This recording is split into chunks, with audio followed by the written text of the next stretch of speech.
Now, one of the things that my administration has talked about is there in fact a bunch of, a tangle of regulations out there that are preventing businesses from growing and expanding as quickly as they should? Keep in mind that the business community is always complaining about regulations. When unemployment's at 3% and they're making record profits, they're going to still complain about regulations because, frankly, they want to be able to do whatever they think is going to maximize their profits. I've got an obligation to make sure that we're upholding smart regulations that protect our air and protect our water and protect our food.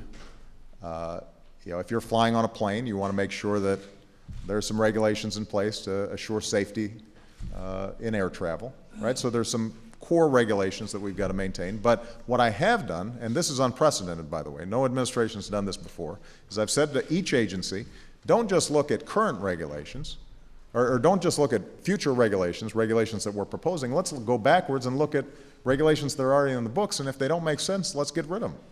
And we are in the process of doing that, and we've already identified changes that could potentially save billions of dollars for companies over the next several years.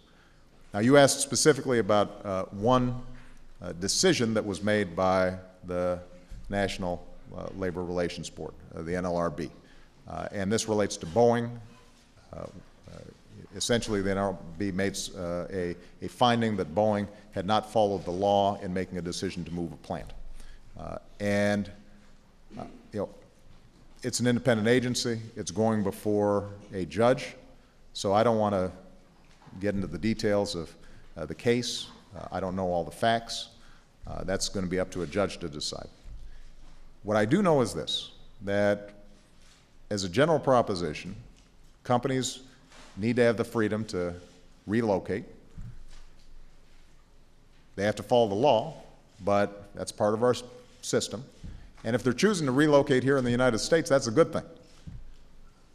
And what it doesn't make, what I think defies common sense would be a notion that we would be shutting down a plant or laying off workers because labor and management can't come to a sensible agreement. So my hope is that even as this thing is working its way through, everybody steps back for a second and says, look, if jobs are being created here in the United States, let's make sure that we're encouraging that. And we can't afford to have labor and management fighting all the time at a time when we're competing against Germany and China and other countries that want to sell goods all around the world. And obviously, the airplane industry is an area where we still have a huge advantage. I want to make sure that we keep it.